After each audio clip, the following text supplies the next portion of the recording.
destruction is going to be complete and final. Right? You talk about finality in these last days, right?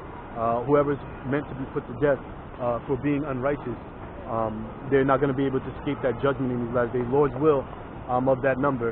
You know, I've caught myself backsliding here and there, and you know, Lord's will, I haven't dug a deep enough ditch to where I'm not worthy of His salvation in these last days. So, with that being said, I hope and I pray, right? It calls us the hopeful elect. I hope and I pray that I'm found worthy in His eyes to receive salvation, right? And I don't go by the way of judgment of many of these other nations, specifically Esau in these last days. Good. Their slain also shall be cast out, and their stink shall come up out of their carcasses, right? So that means there's going to be mountains of dead, right? To be able to smell, like a dead person decomposing is bad enough to smell that, but it says the stink should go up, right? The stink should go up. So how many dead people do you think there's going to be that the stink should go up, the stink should rise, right? That takes a lot of dead people for funk like that to rise, right? So the slaughter is going to be great and terrible. And the mountains shall be melted with their blood, right? Exactly. So those mountains that it's talking about, it's not talking about actual mountains. Well, actually, the scripture is twofold. It's talking about actual mountains, right? Because you're going to have those that run into the mountains to seek salvation. And the city that I'm in here in the kingdom of Moab is very mountainous, right? So in these days when the government collapses and well, the economy collapses, I should say, rather, Salakia, when the economy collapses and people are unable to feed themselves and rioting begins to happen, you're going to see a lot of people rush up into the mountains here. But those mountains are going to be filled with blood. But it's not just talking about the physical mountains. It's also talking about the mountains, meaning government, right? So, and the mountains shall be melted with their blood, right? So you're gonna have many people, many government officials running for their lives in those days, right? Because they know that they backed policies that were contrary to the life of the people, or them being able to live a decent life in those last days. And people are gonna go out for blood, right? They're gonna recognize you. You know, you may try to hide, but like it said, those mountains shall melt with their blood, right? So the mountains, the government is going to melt with the blood of the policymakers, right? Who set forth policies that stole the wealth of the people who actually worked really, really hard, right? And for all their hard work, they find it difficult to live a decent life, which is tantamount to most economies around the world in these last days, right? It's very, very hard to make a living. But, yeah, so you're going to see death and destruction on a high level in these last days. Good. So much so that, as it's written, and the mountains shall be melted with their blood, right? So mountains are going to be melted with the blood of these government officials, right? And all the hosts of heaven shall be dissolved, right?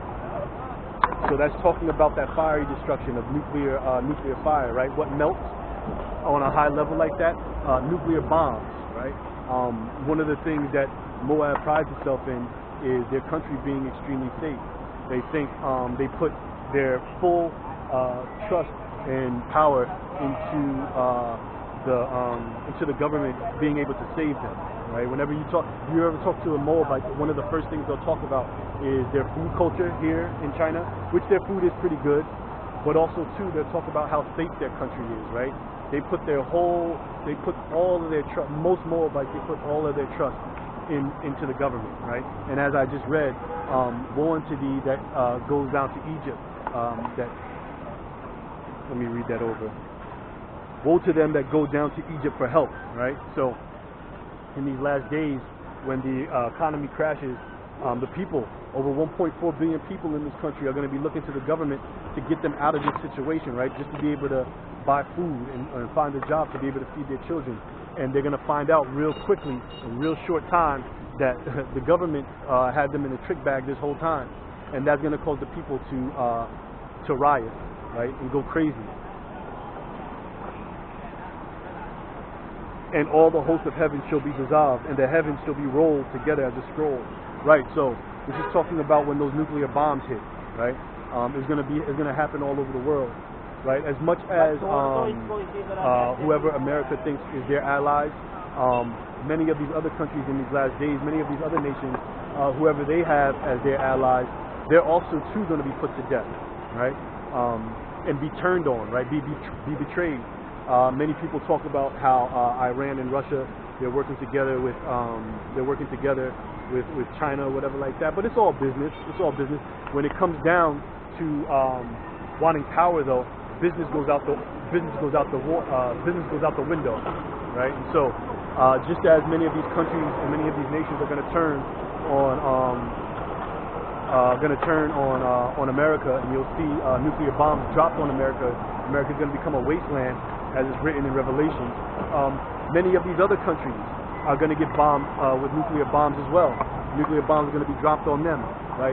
China and Russia being one of the main two in these last days, right? And you'll have it all over Europe as well. But America being the foremost country to be to have bombs dropped on them and be turned into a wasteland. Good. And all their hosts shall fall down. Right, and we read at the beginning of this chapter, come near ye nations to hearken ye people, right, and let the earth hear, and let all that is in therein, the world, and all things that come forth of it, right, for the indignation of the Lord is upon all nations. It didn't just say mystery Babylon, it didn't just say the kingdom of Moab, it didn't just say Gog and Magog, it said all nations, right, it said the whole world. So that means all nations all over the world are going to feel the impact of nuclear bombs dropping on their land, right? Not just America. It's just that America has done so much wickedness and caused other nations to go off in wickedness. They're going to be the foremost to be hit and destroyed by this last day's cataclysm. Good, and reading on. As the leaf falleth from the vine, and as a falling fig from a tree, right? So it's going to be that easy in these last days for the Most High to destroy these other nations. For my sword shall be bathed in heaven. Behold, it shall come down upon Idumea, right? Who is Idumea? Idumea is Esau, Edom Esau, right? That's the Greek word for Esau, Idumea. And who is Edom Esau? Edom Esau is the so-called white man of today, right? And upon the people of my curse to judgment, right? And who are the people of the Most High's curse, right? That's the nation of Israel, right? And it's doublefold. The nation of Israel, because we have been cursed, but then also Edom, Esau, right, has been cursed from the beginning as well too. So judgment, and like it's written, judgment shall begin at the house of Jacob, at the house of Israel. Good. So see here, reading on. Let's go into 34 and 13. You know what? Let's see. Let's go to 34 and 10. It shall not be quenched night nor day. The smoke thereof shall go up forever, from generation to generation. It shall lie waste. None shall pass through it forever and ever. But the cormorant and the bittern shall possess it. The owl also, and the raven shall dwell on it. Right? And he shall stretch out upon it the line of confusion and stones of emptiness. Right? So America's going to be utterly destroyed. So much so that whoever's left in the world, they're going to look upon it in awe, right? In wonderance, like, wow, how could this happen to such a great nation, such a powerful nation that we were all scared of, we were all terrified of, right? How did this happen to this people or to this land, right?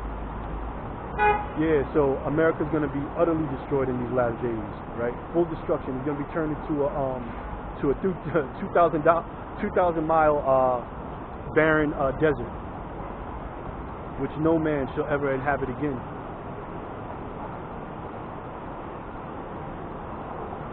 Good.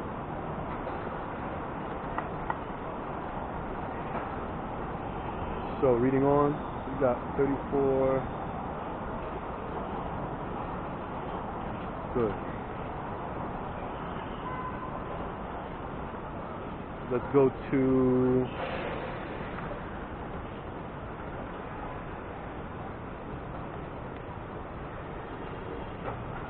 good.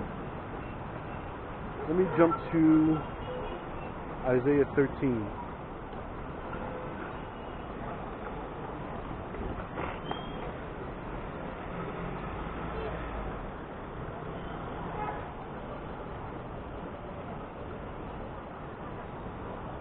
Good. More destruction for what we call modern day Babylon and Egypt and Babylon, right, which is America.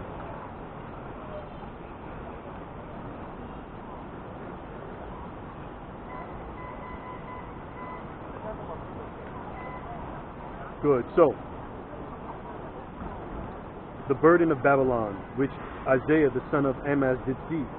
Lift ye up a banner upon the high mountain, exalt the voice unto them, shake the hand, that they may go into the gates of the nobles. I have commanded my sanctified ones.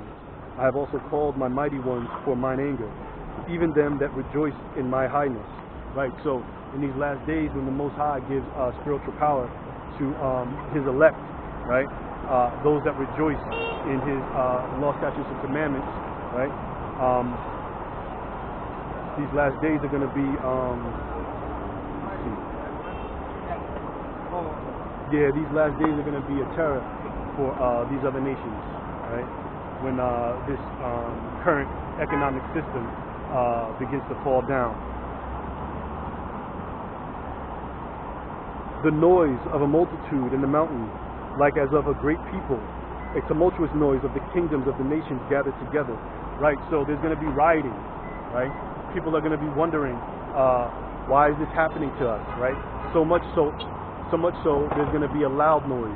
It says a tumultuous noise, right? If anybody has ever heard rioting or heard when a large gathering of people have lost control in all semblance of composure, it becomes very tumultuous, right? That type of noise. And what's more tumultuous than the day of the Lord, right? When people recognize that they're being judged and punished for, well, they probably won't recognize what it's for, but when all hell breaks loose out here in the earth, right, and there's no cops, right, there's no